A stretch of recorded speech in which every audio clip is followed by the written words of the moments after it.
동남아 순방길에 나선 윤석열 대통령이 미국, 일본과 릴레이 회담을 갖고 공동 성명을 발표했습니다. 박근혜 정부 이후 6년 7개월 만입니다. 네, 민주당이 이태원 참사 국정조사를 위한 범국민 서명운동으로 본격적인 여론전에 나선 가운데 국민의힘은 강하게 반발하며 대응 전략을 고심하고 있습니다. 정치권 이슈들 장해찬 청년재단 이사장, 권지웅 전 더불어민주당 비대위원과 함께 짚어보겠습니다. 어서 오십시오. 안녕하세요. 네, 윤석열 대통령이 G20 정상회의에서 어제 한미일, 한일 연쇄회담을 갖고 공동성명 발표했습니다. G20 정상회의 앞서서 이런 연쇄회담을 갖게 된 건데요. 우선 3개국 정상들의 발언을 듣고 대담 시작하겠습니다.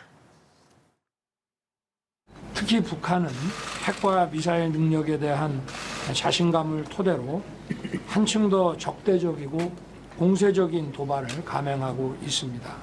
한미일 공조는 보편적 가치를 수호하고 한반도와 동북아의 평화 안정을 이루기 위한 강력한 보루입니다. Japan and the Republic of Korea are both critical allies of the United States, and for years our countries have been engaged in a trilateral cooperation out of a shared concern for the nuclear and missile threats of North Korea poses to our people. And North Korea continues provocation, provocative behavior. This partnership is even more important than it's ever been. 北朝鮮による前例のない頻度とそして対応での挑発行為が続いています。さらなる挑発も想定される中、本日こうして日米韓の首脳会合が開催されること、大変時機を得たものであると感じています。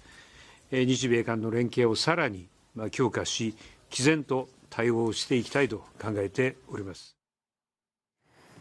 네, 공동성명까지 발표했습니다. 그 모습 영상으로 보셨는데요.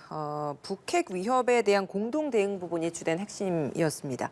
자, 두 분 이번 회담 어떻게 보시는지 일단 의미부터 질문 드려보겠습니다. 저는 정상적 외교관계의 복원이었다라는 말씀을 총평으로 좀 드리고 싶은데요. 한미일 이 3국의 정상회담과 공동성명이 나온 게 무려 6년 7개월 만입니다. 그런데 사실 지난 정권에서도 북한의 위협이 결코 줄어들진 않았었죠. 물론 평창 동계올림픽이나 싱가포르 회담 그리고 하노이 노딜 직전까지는 북한과 약간의 해빙 모드가 이루어지는 것이 아니냐는 기대감이 있었지만 분명한 것은 하노이 노딜 이후에 북한의 도발 수위는 지속적으로 높아져 왔었습니다.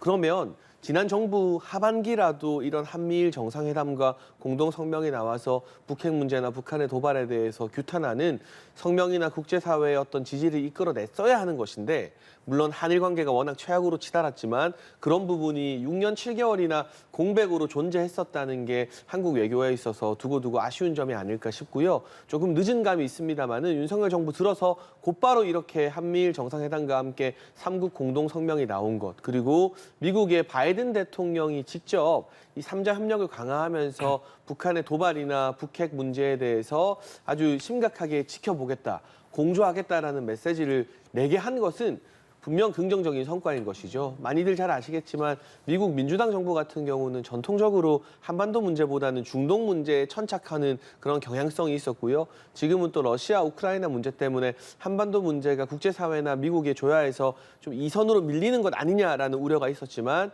이번에 아세안 회의나 또 이런 이 한미일 공동 정상회담을 통해서 북핵 문제를 미국이 주요하게 다루는 안건으로 끌어올렸다는 거. 이 부분은 좀 매우 긍정적이다. 그리고 한 가지만 짧게 더 짚자면 한미 정상회담에서 이 인플레이션 감축법에 대해서 공식 테이블에서 이걸 안건으로 올렸거든요.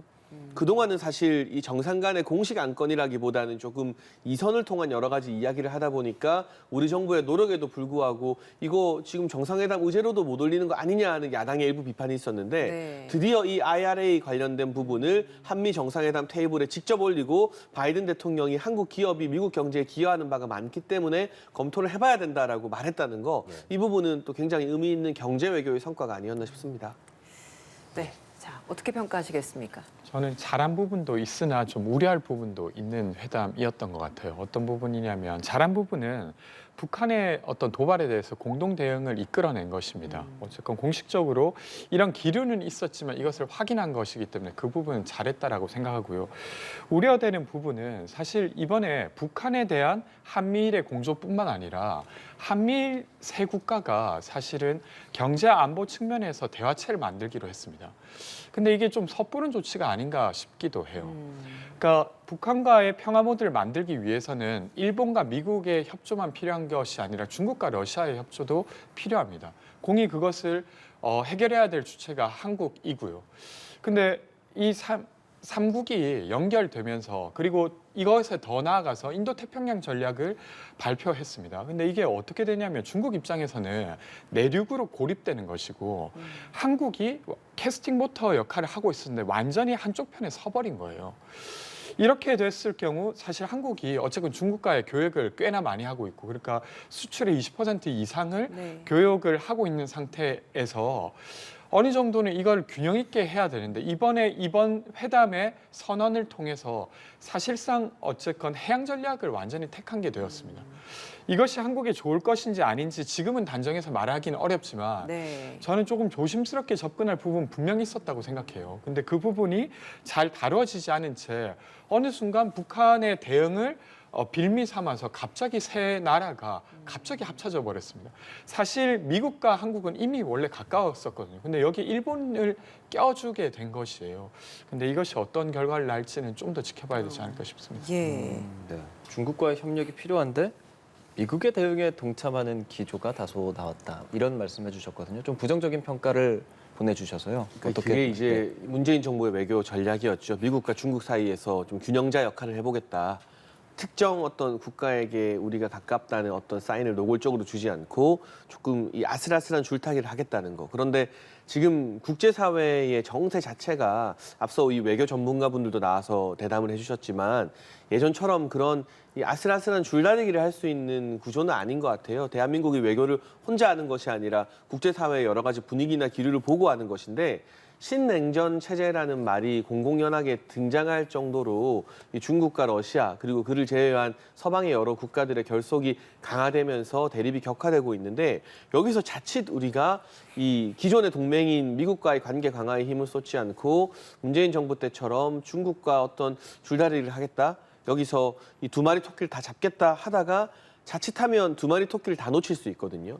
그리고 그런 전례가 있습니다. 이건 참 안타깝기도 하고 민망하기도 하지만 보수 정권이었던 박근혜 정부에서 그 두 마리 토끼 다 잡으려고 중국 전승절 행사에 박 전 대통령이 참석했다가 결국 뭔가 안 풀리니까 중국을 통한 이 북한과의 어떤 대화 모드가 풀리지 않으니까 다시 또 사드 배치 도입을 결정하고 하면서 두 마리 토끼를 그때 다 놓쳤었거든요. 그러한 전례가 이 보수 정권의 아픈 기억으로 남아있기 때문에 지금 국면에서 우리가 중국과 뭐 싸우자는 건 당연히 아니죠. 다만 이 미국을 중심으로 한 이 서방의 자유주의 세력과 연대하면서 분명한 원칙을 견지하는 것이 외교적으로 필요한 부분이고 그 외에 사실은 다른 방도가 없다. 그렇다고 우리가 중국이나 러시아 편을 들 수 있는 건 아니지 않겠습니까? 알겠습니다. 예. 조금만 저도 이어서 이야기하면 사실은 이게 이제 자유의 호라고 아베 때 만들어진 인도태평양 전략입니다. 그걸 트럼프가 받았고 지금 바이든으로 이어져 오고 있는데 그것을 택함으로써 우리가 얻을 수 있는 것도 분명 있을 수 있어요. 근데 그것을 택함으로써 잃는 것에 대한 고려를 하고 있어야 된다는 이야기를 드리고 싶습니다. 알겠습니다.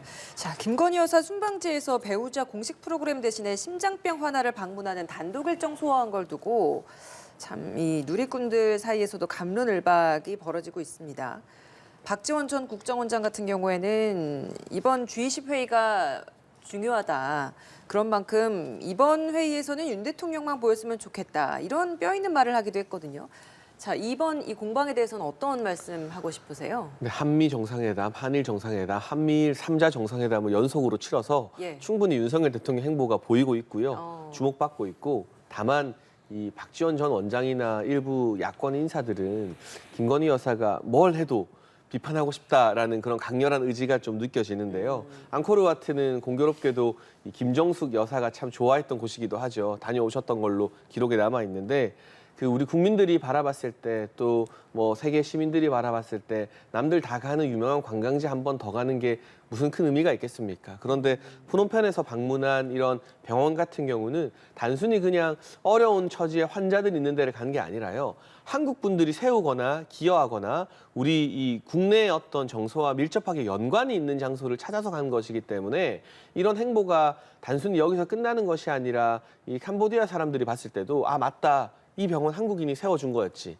한국 의사들이 있는 곳이었지 하면서 양국 관계에 좀 긍정적인 기여를 할 수 있는 부분이기 때문에 방문한 것으로 보여지고요. 김건희 여사의 기조가 국내에서도 이제 좀 낮은 곳, 약자들을 찾아가는 것으로 좀 정해진 것 같습니다. 남몰래 봉사활동 많이 하고 있는데 해외에서도 그 같은 기조를 이어간다는 측에서 저는 우리가 여기에 대해서 대통령 일정보다 과하게 주목할 필요도 없고 네. 그렇다고 해서 이걸 과하게 뭐 대단한 잘못을 한 것처럼 비판할 필요도 없고 그냥 있는 그대로 봐줬으면 좋겠다는 말씀을 좀 드리고 싶습니다. 신장 투석 필터를 뭐 기증하고 말씀하신 것처럼 그런 것들이 있었는데 또 반면 이게 타국 정상 배우자들과 함께 있었던 일정을 취소하고 간 것에 대한 또 비판적인 시각도 있습니다.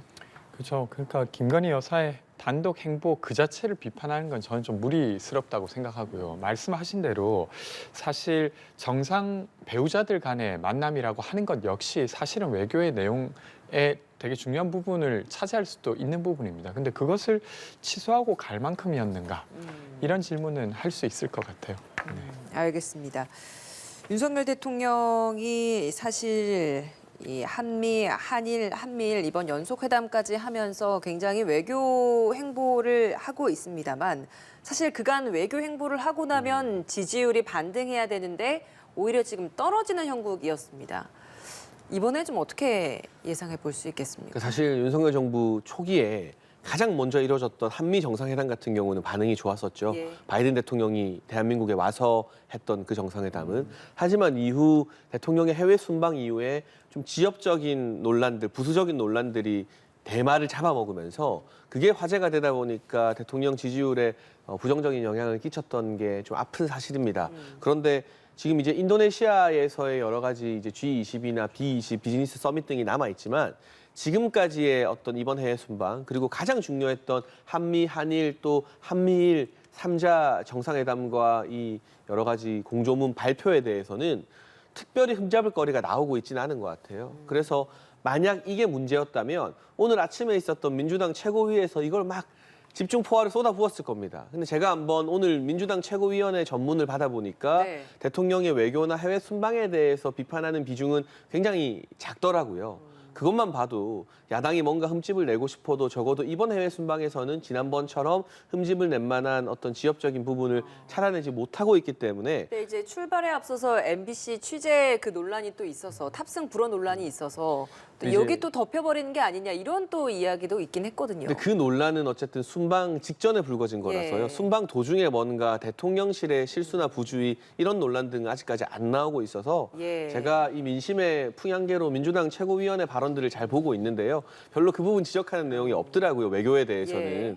그런 걸 보면 좀 섣부른 기대이기는 하지만 돌아오시고 나서 이번 순방에 대해서는 다소 좀 긍정적인 평가가 있지 않을까 조심스럽게 전망해봐도 될 것 같습니다. 예.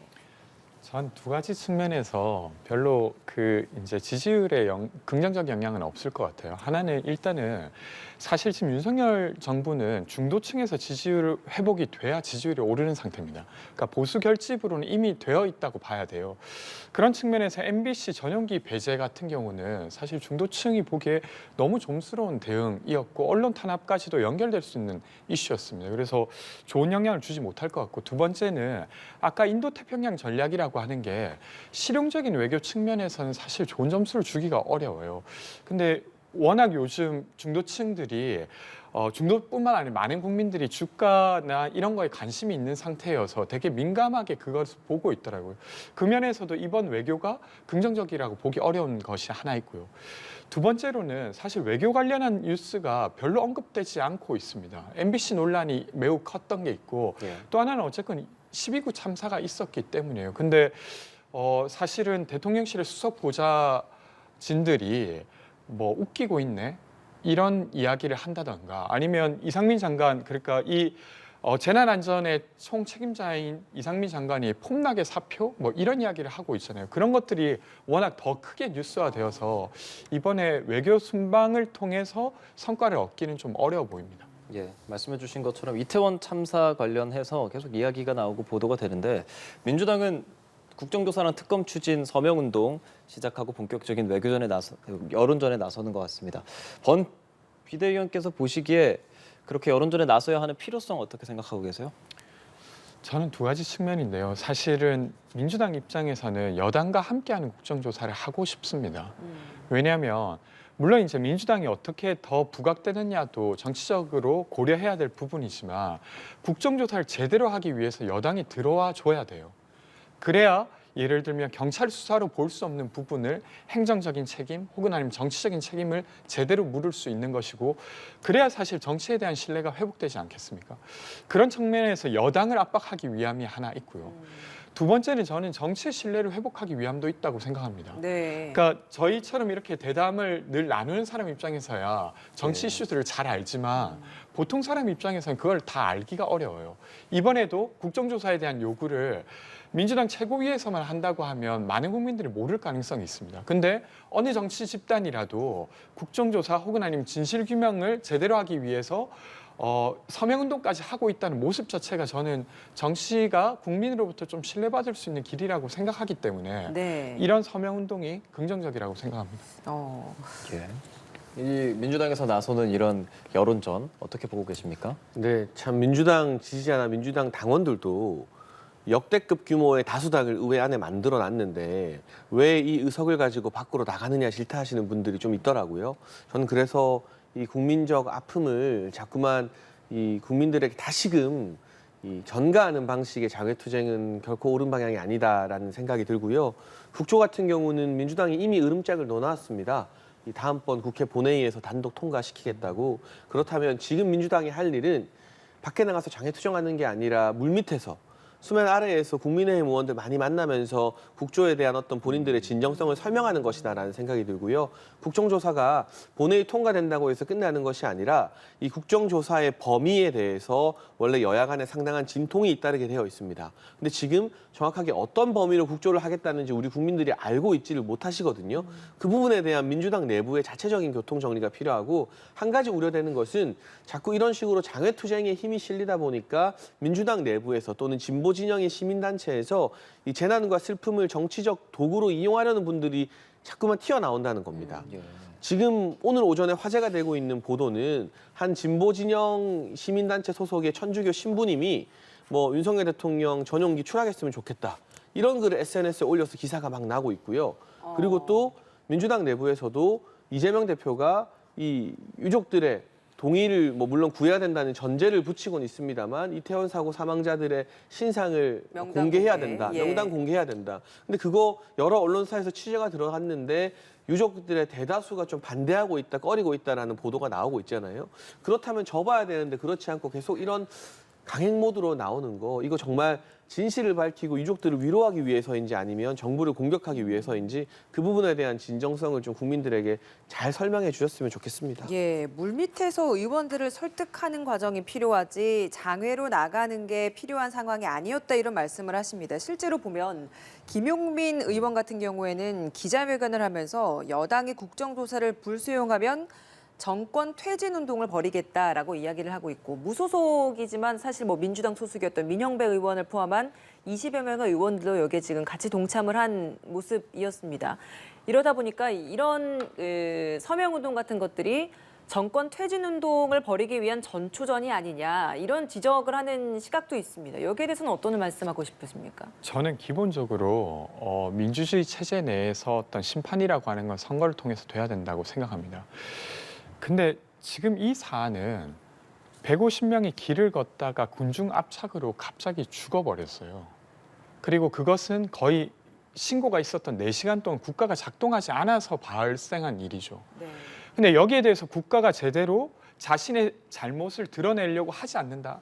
라고 하면 저는 정권 퇴진까지도 이야기할 수 있다고 생각합니다. 네. 그러니까 그 정도로 아주 심각한 사안이에요. 그러니까 단순히 왜 사고를 잘 못 막았느냐, 대비하지 못했느냐가 아니라 국가가 존재하느냐라고 물을 만큼의 사안이라고 생각합니다. 그런 측면에서 저는 뭐라도 해야 된다. 그것이 국정조사든 아니면 서명운동이든 아니면 여당을 설득하는 것이든 뭐라도 하는 측면에서 저는 이것이 지금 진행되고 있다고 생각하고요. 네. 근데 이것을 그냥 한낱 정치적 어떤 목적을 두고 있는 행동이라고 보는 순간 저는 되려 국민들이 도대체 정치가 왜 존재하는가, 왜 국가가 존재하는가 되물을 수밖에 없다고 생각해요. 그래서 이것을 단순히 어떤 정치적 공작으로 이해하시지 않아 주셨으면 좋겠고요. 두 번째는 세월호의 아픔을 우리가 기억하려고 했던 거 안전한 사회를 만들기 위함이었지 않습니까? 마찬가지입니다. 저는 이번에 이태원 참사로 돌아가신 분들의 이 어떤 낱낱을 기억하려고 하는 건 마찬가지의 이유라고 생각합니다. 그래서 그런 측면에서 저는 명단 공개든 이런 이야기가 있는 것이고 역시나 장해찬 이사장께서 이야기해 주신 대로 당연히 유가족의 동의 없이 그것이 진행된다고 하면 그것은 더 큰 폭력이어서 절대 해서는 안 된다고 생각합니다. 근데 하지만 통상적인 어떤 누군가를 기리는 과정에서는 그 사람의 이름이 있기 마련이고 그 사람의 신상이 어떤지를 알면서 우리가 더 깊이 공감하는 거지 않습니까? 그런 측면에서 이야기되고 있다고 생각합니다. 네. 그래서 뭐 어떤 강압에 의해서 명단이 공개된다거나 이래서는 절대 안 된다고 생각하고요. 예, 모든 행동들을 정치적인 목적으로만 바라봐서는 안 된다. 지금 사안이 그만큼 중대하다라는 말씀하시는데 국민의힘도 내부적으로는 좀 고민이 클 것 같습니다. 오늘 주호영 원내대표가 3선 이상 중진 의원들과 간담회 10시부터 진행된다고 했으니까 이제 하고 있을 것 같은데요.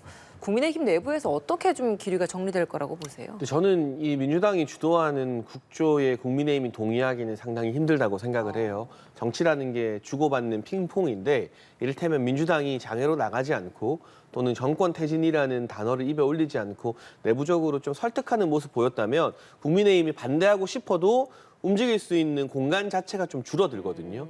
그런데 김용민 의원이나 이런 강경파 의원들이 20명 모여서 정권 퇴진을 운운해버린 이상 네. 국민의힘 정치인들도 이걸 받아주게 되면 지지층을 배신하는 결과가 되기 때문에 오히려 더 여기서 세게 나오면 여기서도 똑같이 세게 나올 수밖에 없는 그런 효과가 작용할 겁니다. 다만 그럼에도 불구하고 주호영 원내대표가 이 의원들을 만나는 것은 네. 이번 국조와 관련된 어떤 정치 공방 그리고 남아있는 예산안 문제에 있어서 당을 좀 하나로 모으겠다라는 그런 어떤 절차적 정당성을 갖기 위한 행보라고 보여지고요. 무턱대고 당내 지도부가 반대하는 것보다 중진 의원들이나 초선 재선 의원들 다 만나보고 우리가 이야기 들어봤는데 이건 도저히 안 된다더라 했을 때 반대의 명분이 더 서는 측면이 있기 때문에 그런 어떤 이 명분을 확보하기 위한 측면에서도 이런 이 간담회 테이블을 만드는 것 같습니다. 결과적으로 근데, 보면 예. 이걸 찬성하기는 좀 어려운 분위기가 아닐까 싶습니다. 반대의 명분을 찾기 위해서 의원들의 의견을 모은다.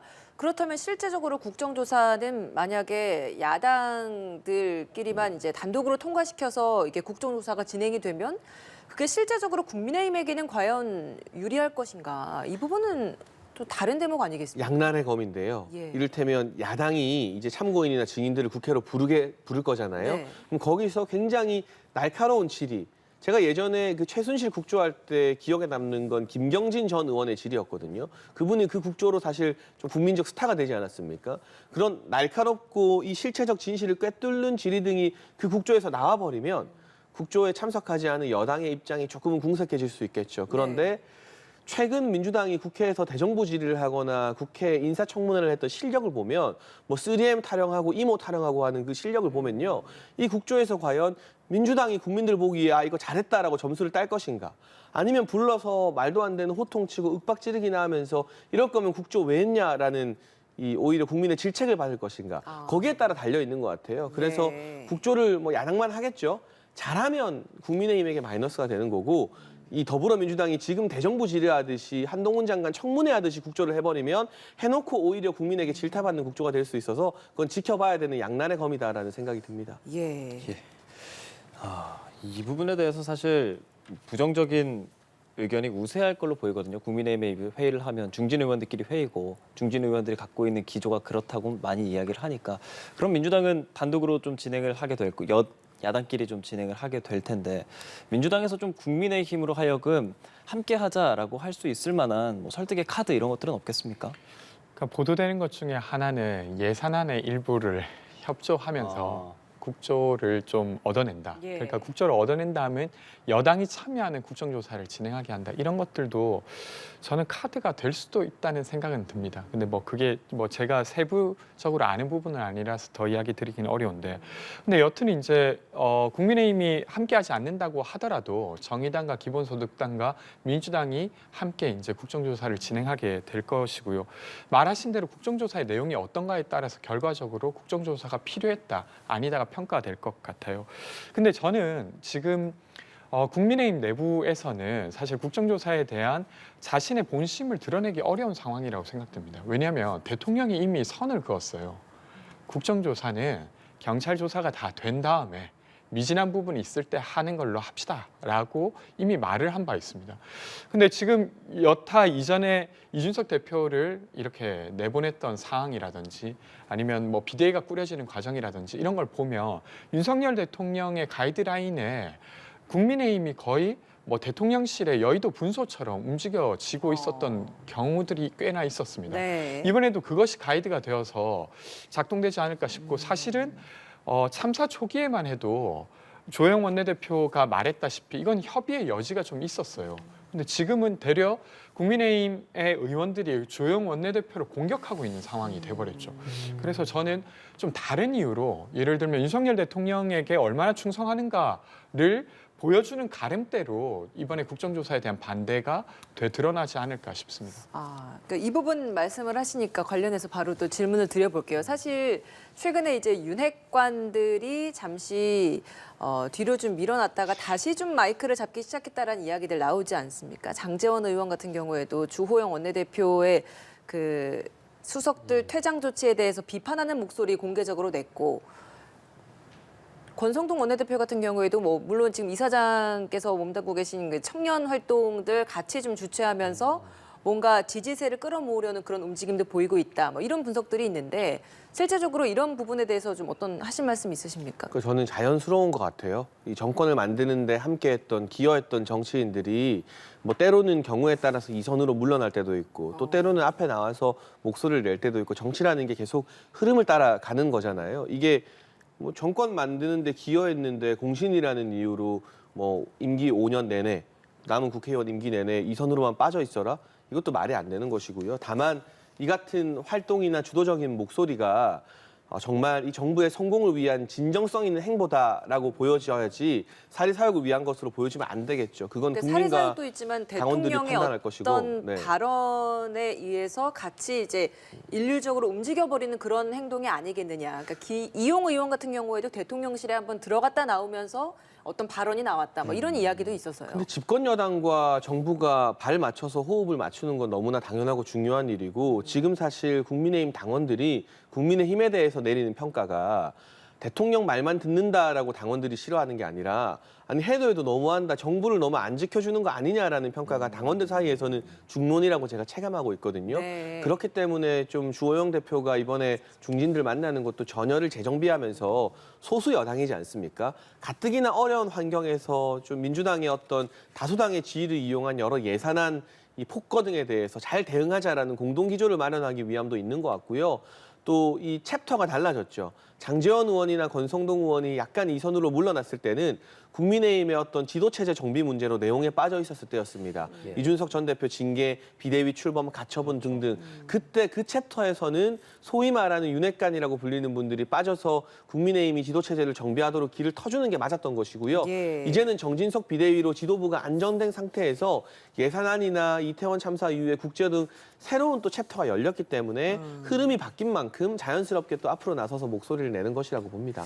알겠습니다. 자, 이 이야기 좀 해볼게요. 앞서 잠시 좀 지적하셨던 대목인데, 이상민 행안부 장관의 발언이 또 논란이 됐습니다. 언론 인터뷰에서 참사 책임을 묻는 질문에 대해서 나라고 누군들 폼나게 사표 던지고 싶지 않겠냐, 이런 발언한 부분, 왜 자꾸 이런 발언 실수가 나온다고 보십니까?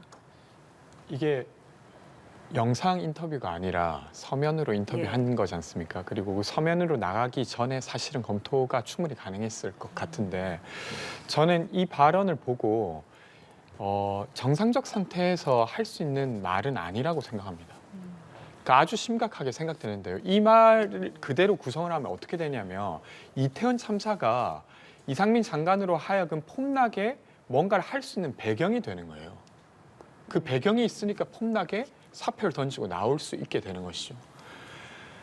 근데 지금 저희가 다들 우리가 늘상 겪었던 어떤 이렇게 밀집도 그런 것 속에서 사람이 죽을 수 있다는 걸 깨닫게 되었고, 그리고 거기에서 죽은 사람들이 너무도 평범한 청년들이었기 때문에, 그리고 그 참사가 있기 전에 4시간 전부터 계속 신고가 있었음에도 국가가 작동하지 않았기 때문에 도대체 국가는 뭐 하냐고 묻고 있는 판에, 야, 내가 이거 던지고 나면 폼나게 정리할 수 있는데 내가 그렇게 하지 않는 이유가 있지 않냐라고 하는 건 저는 전혀 이해가 안 되고 아주 심각한 망언이라고 생각합니다. 근데 이상민 장관은 이번에만 그렇게 말한 게 아니라 그전에도 예년보다 인파가 더 많았진 않았다라고 섣불리 말을 하고, 이어서는 경찰병력과 소방병력이 추가되었어도 해결되기 어려운 문제라고 도리어 자신이 애도 기간에 이 사건을 규정했어요. 이건 시스템의 문제가 아닙니다.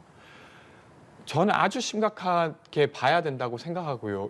이런 장관을 끝까지 호위하고 보위하는 정부의 모습에 너무 큰 실망감을 느낍니다. 저는 윤석열 대통령이 진심으로 이태원 참사에 대해서 애도하고 슬퍼한다고 생각합니다. 그러면 그것이 대통령의 권한에 걸맞는 행동으로 연결돼야 되는데 그 행동으로 연결되지 않고 있어요. 되려 국민들이 모욕당하고 있죠. 그래서 저는 좀 깊이 생각해 주셨으면 좋겠습니다. 예. 대통령께서. 근데 제가 요거는 알아보니까요. 예. 정식 서면 인터뷰가 아니라 평소 친분이 있던 기자가 문자로 안부를 물어본 거였다고 하거든요. 그러니까 이상민 장관 입장에서는 이 문자 대화가 인터뷰라는 인식을 전혀 못했었다고 해요. 그러니까 인터뷰를 합니다. 이걸 인터뷰하겠습니다라고 그 문자에서 먼저 묻지도 않았고요. 그러니까 예. 이 친분이 있는 기자가 격려 메시지를 보내줘서 사적으로 대하는 와중에 좀 부적절한 표현이 섞인 것 같다라고 예. 제가 그 입장을 전해 들었기 때문에 이거는 물론 그럼에도 불구하고 표현 하나하나를 예. 기자분과의 사적인 대화할 때는 조심해야죠. 다만 예. 이건 제가 봤을 때 약간의 취재윤리 문제도 있는 것이 아닌가 싶고, 앞으로 이 이상민 장관이 제가 생각했을 때는 경찰이나 이런 재난안전관리 시스템 개혁을 맡게 될 텐데, 이 사고 수습과 여러 가지 이 시스템을 제대로 만들어 놓고 국민의 또 냉정하고 엄정한 평가를 받아야 될 것 같습니다. 이게 윤 대통령이 순방 전날 참모진에게 정치적 책임을 묻겠다 이런 이야기도 했었고, 앞서 이제 국민의힘 뭐 윤핵관의 조기 복귀 이런 얘기하면서도 그 사실 유승민 전 의원이라든지 안철수 의원, 그러니까 당내에서 조금 이상민 장관에 대한 책임에 대해서 주장하는 목소리도 나오기는 하지 않습니까? 네. 그렇기 때문에 앞으로 이 장관이 어떤 식으로 그 조치를 혹은 본인에 대한 거취 문제를 좀 정리해야 한다고 보시는지요? 근데 이상민 장관도 상당히 곤혹스럽겠죠. 이건 그런데 국무위원회 거치이고 사고 수습 이후에 재발 방지 대책까지 마련해야 되는 주무부처 장관이기 때문에 본인이 직접 뭐 이거를 내려놓겠다, 열심히 하겠다라고 선택할 수 있는 사안은 아닌 것 같고요. 다만 지금 같은 국면에서 이상민 장관 같은 경우도 사고 수습이 먼저다라고 말하고 있기 때문에 부상자들이나 유족들이 충분히 납득할 수 있는 진정성 있는 사고 수습을 우선 한 후에, 그리고 다시 한번 국민이 기회를 주신다면 재발 방지책 마련까지 다 하면서 책임을 다하는 방법도 있지 않을까, 뭐 그런 부분에 대해서도 국민의힘 내부 고민이 깊어지고 있는 것 같습니다. 예, 귀국 후에 어떤 결정을 대통령이 내릴지도 지켜봐야 될 대목인 것 같습니다. 오늘 두 분 말씀 여기까지 듣겠습니다. 장해찬 청년재단 이사장, 권지웅 전 더불어민주당 비대위원이었습니다. 고맙습니다. 고맙습니다. 고맙습니다.